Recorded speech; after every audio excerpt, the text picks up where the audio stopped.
आपको आगे जाकर ये शोर अगर गर्दन पर आपको इस देश को बचाने के लिए, संविधान को, लोकतंत्र को बचाने के लिए फांसी का फंदा पहनना पड़े तो उसके लिए भी तैयार रहिए, और जेल में जाके समाज के पीछे जाना पड़े तो उसके लिए भी तैयार।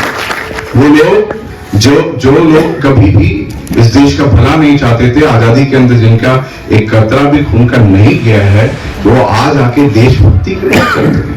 गांधी का देश है, नेहरू का देश है, बाबा साहब का देश है, भगत सिंह का देश है, अब्दुल कलाम आजाद का देश है, अशफाक उल्लाह खां का देश है, ब्रिगेडियर उस्मान का देश है, कि एक दिन ऐसा आएगा कि यहाँ कोई जाति धर्म की बात नहीं करेगा।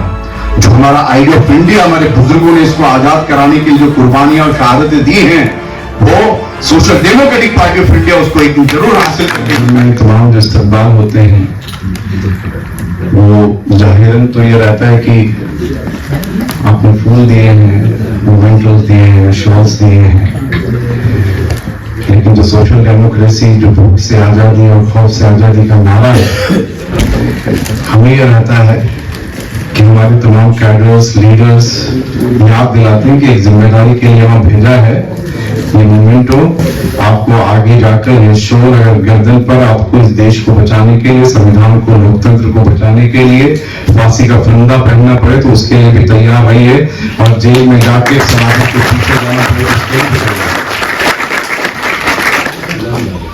क्योंकि हमारे देश का मामला है, हमारे देश के तमाम शहरियों का, हमारे संविधान का, जिससे हमारा देश चलता है, हमारे लोकतंत्र का मसला है। हम देख रहे हैं हम किनके फॉलोअर्स हो गए हैं, हम किनके पीछे चलने लगे हैं। हमारा देश गांधी का देश है, नेहरू का देश है, बाबा साहब का देश है, भगत सिंह का देश है, अब्दुल कलाम आजाद का देश है, अशफाक उल्लाह खां का देश है, ब्रिगेडियर उस्मान का देश है। वो देश जो इन महापुरुषों की बात करता है, खान अब्दुल गफ्फार खान की बात करता है, वो देश किसको फॉलो कर रहा है, कहां जा रहा है देश, कौन सी दिशा में जा रहा है। आप जानते हैं एक वहशी जिसका नाम लेने में शर्मसार हो जाते हैं हम लोग अपने आप को बोलने में। एक घिनौनी हरकत आप देख रहे हैं जिस तरह से पूरे विश्व के अंदर, शायद हमने हमारे पिछले इतिहास में जो हमारे आबाउजात की बात करें 100 साल पहले भी ऐसा नहीं देखा होगा, जिस तरह से जो घिनौना आप सुन रहे होंगे, जेफरी एप्स्टीन जिसे का नाम सुन रहे होंगे, एक शैतान का नाम सुनते हैं आप आए दिन, जेफरी एप्स्टीन, जिसने 2 साल की बच्ची को भी नहीं छोड़ा है। भरोसा है ट्रंप जैसे वहशी शैतानों को, अलग अलग बिल गेट्स हो, तमाम आप पूरा देख रहे हैं विश्व स्तर के वो लोग जो हम सोचते हैं कभी किसी, मतलब जिनको हम सोचते कोई मतलब एक नीचे वर्स्ट एक गली का गुंडा होता है ना, मुझे वो सुनकर वो लोग भी उनसे कई ज्यादा अच्छे हैं, वैसे हालात देख रहे हैं। क्या किया है 2 साल की बच्ची के मांस को खाना, ये सब चीजें बोलना पड़ेगा पूरे वर्ल्ड में, आप देख रहे हैं सब जगह सोशल मीडिया में आप देख रहे हैं। उससे मिलने के लिए हमारा प्राइम मिनिस्टर जाए,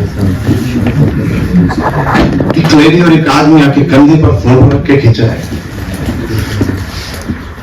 इजराइल में जाके उनके सामने नाच गाना करे, ये सबके सामने है, ऑन डॉक्यूमेंट है। और उसके बाद वो क्या कर रहे हैं, अभी यूएस ट्रेड डील आप बहुत सुन रहे हैं ना, यूएस ट्रेड डील 25% लगा दिया, अभी 18% पे आ गया है। क्यों मान रहे हैं मोदी उसको? इंटरनेशनल अफेयर्स होते हैं, उसकी तमाम चीजें होती हैं, लेकिन तमाम चीजें भारतीयों से जुड़ी होती है। इस देश का तमाम जो लोग लोकसभा संसद में जब जो बैठे हुए होते हैं या विधानसभा में जो बैठे होते हैं, वो आपके सर्वेंट होते हैं, नौकर होते हैं, सेवक होते हैं, आपके मालिक नहीं होते। लोकतंत्र की यही पहचान है। जो हमारी सेवा के लिए वो गया है, वो तानाशाही करे और देश को और देशवासियों को बचाने की बजाय अपनी सत्ता के लिए कहीं दंडवत हो जाए और हमें बेचने की कोशिश करे। आज तक कभी भी ऐसा नहीं हुआ एग्रीकल्चर को, कृषि को हमने डोर ओपन करके जो है ट्रेड फेयर का, जो ट्रेड डील का पार्ट बनाया हो, और जो भी कंफर्म नहीं अंतरिम है और और भी नीचे जाएगी, जिसको वो लोग बहुत ग्लोरीफाई कर रहे हैं, और बेशरम अखबारात और जिस तरह का जो मीडिया दिखा रहा है, असल चीज भी नहीं दिखा रहा है। मतलब उनकी चीज है तो 18% फायदा है, ताकि लोग भेजने में कम रहेगा। अगर जिस तरह से 0% किया है, तो यहाँ के गरीबों को क्या वो चीजें मिल पाएंगी पूरी तरह से? कल को आने वाले समय में खाना और जो हमारा सबसे बेसिक नीड्स है ना, फंडामेंटल राइट्स है, आने वाले समय में रोटी, कपड़ा, मकान, स्वास्थ्य, शिक्षा हमारे लिए किस कदर खराब होने वाली, आप सोचिए। एक चीज जब ट्रेड उसकी बात करते हैं हम लोग, डील की, इंटरनेशनल ट्रेड डील की, तो उसका असर हम पर आता है। हम कहां जा रहे हैं और कौन आके हमें समझाने की कोशिश कर रहा है?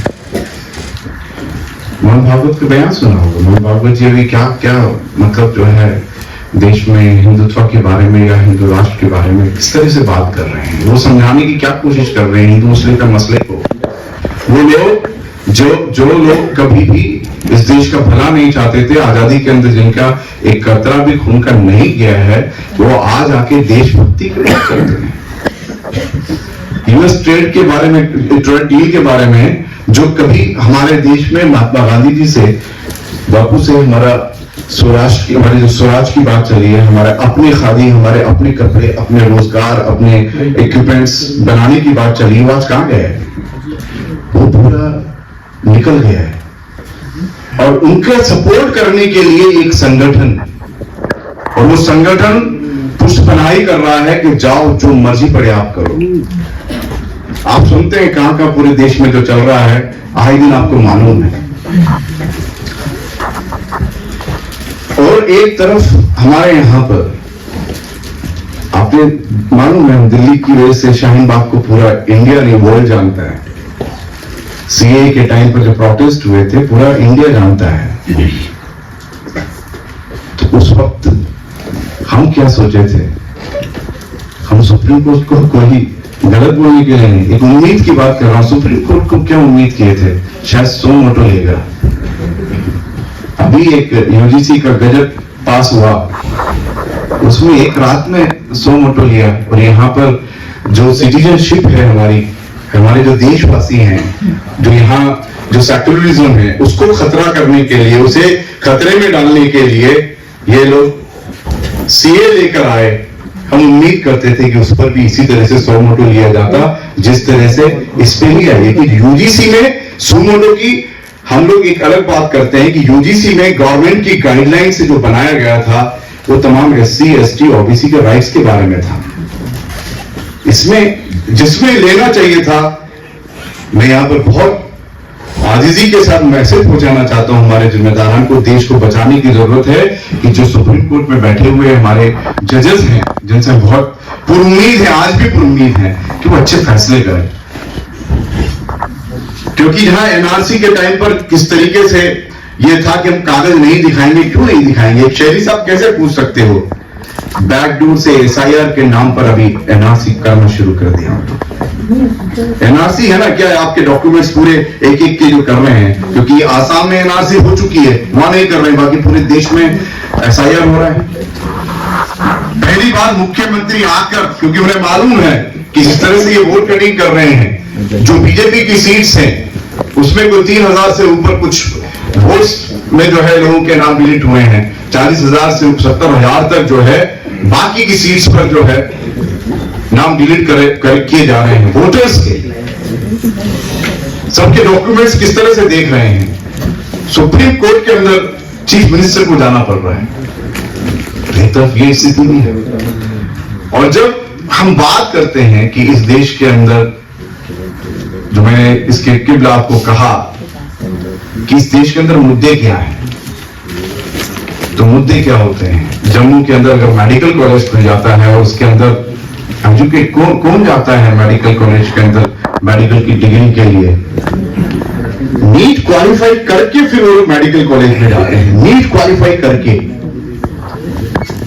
वो लोग जो मेडिकल के डॉक्टर होते, और एक डॉक्टर, मैं ये जानता हूं कि डॉक्टर किसी का मजहब और जात नहीं देखता है। डॉक्टर सबके लिए एक आंख से काम करते हैं। जम्मू में मेडिकल कॉलेज बंद कर दिया जाता है कि यहां पर तो मुस्लिम्स पढ़कर डॉक्टर्स बनेंगे। और मेडिकल कॉलेज बंद होने के बाद उसको सेलिब्रेट किया जाता है। सोचिए विश्व क्या देख रहा होगा हमारे देश की स्थिति। और यही नहीं, अभी पड़ोस के हमारे मध्य प्रदेश में बालाघाट के अंदर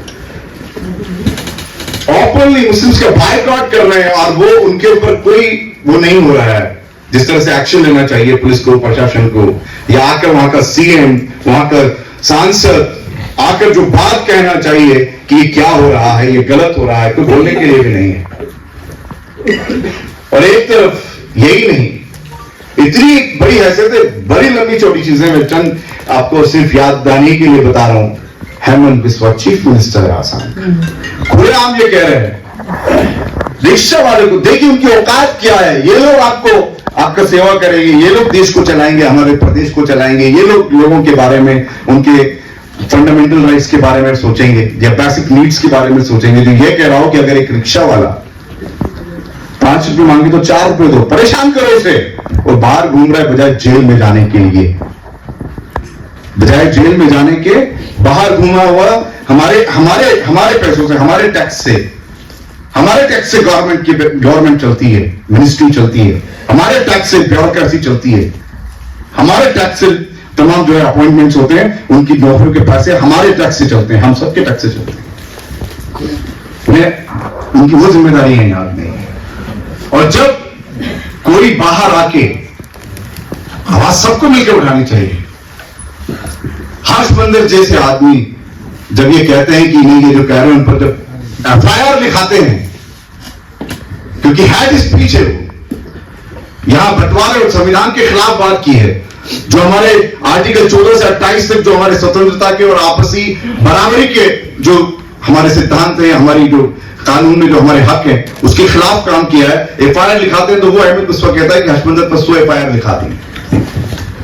और यही नहीं, इसके बाद आप देखेंगे एक दीपक कुमार उठता है, वो जब एक मुस्लिम बुजुर्ग जो सालों से इतना चला रहा है उसके लिए खड़ा होता है कि हाँ हमारे यहाँ कोई धर्म की बाउंड्री नहीं है, मोहम्मद दीपक करके अपने आप को कहता है, और उस दीपक कुमार की क्या हालत कर रहे हैं वो लोग। तो दो तरह से समझना है, एक तरफ वो खुद, क्योंकि देश में सबको राइट्स हैं, समान है, बराबरी के हैं, जब तक वो खुद अपने लिए आवाज नहीं उठाएंगे और जो हमारे साथ आ रहे हैं उनको साथ लेके उनके लिए हम आवाज नहीं उठाएंगे, देश नहीं बचेगा। और अगर आप ये उम्मीद कर रहे हैं कि कोई आके फला ये सेक्युलरिज्म के नाम पर कोई कांग्रेस हो, सपा हो, बसपा हो, कोई आपको बचाने वाला नहीं है।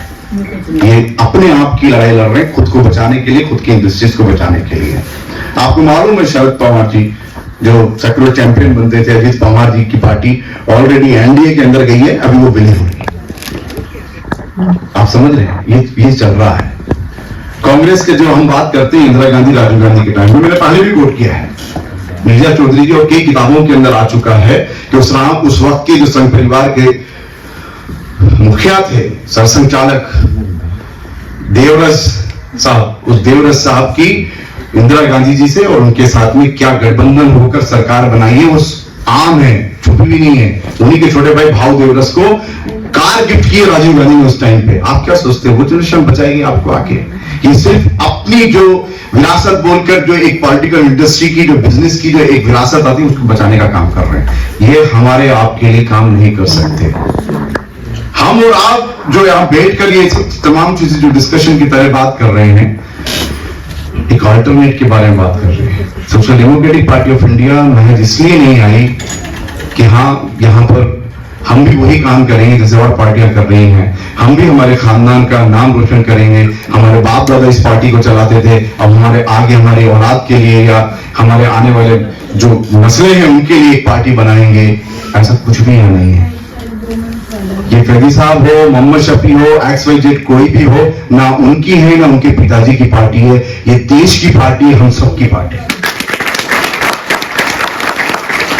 और मैं जिन लोगों से बात कर रहा हूं ये वही लोग हैं जो चेहरे दिखते रहते हैं अक्सर जंतर मंतर पर। आते नहीं आते हमारे भाई सब लोग, हर कभी जंतर मंतर पर जब भी कोई प्रॉब्लम होती है, जब भी किसी के ऊपर जो है अत्याचार किया जाता है, जब भी किसी के ऊपर अटैक किया जाता है, सबसे पहले social democratic party of India आवाज बनती है, खड़ी होती है आगे होके। और यही आगे खड़े होने की वजह है कि अमित शाह जी भी और मोदी जी भी हमारे बारे में भर भर के लोगों में गलतफहमियां पैदा करते हैं।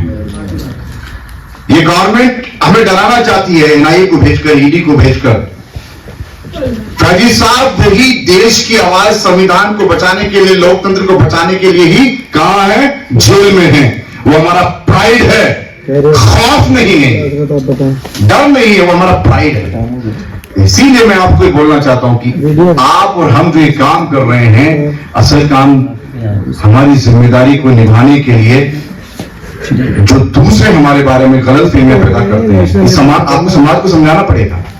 क्योंकि आपके खिलाफ न सिर्फ ये फासिस्ट लोग, ये जो सेक्युलर पार्टीज हैं, उनके वोट में, क्योंकि उन्हें मालूम है कि हम बहुत धोखा दे चुके हैं। अगर ये लोग जो रियल अल्टरनेट हैं, जो सही बुनियादी हुकूक की बात कर रहे हैं, ये मैदान में आ जाएंगे और ये मैदान में आए तो फिर हमारी नहीं चलेगी, ना कांग्रेस चलेगी, ना सपा चलेगी, ना बसपा चलेगी, ना आरजेडी चलेगी, ना जेडीयू चलेगी, सब गायब हो जाएगी।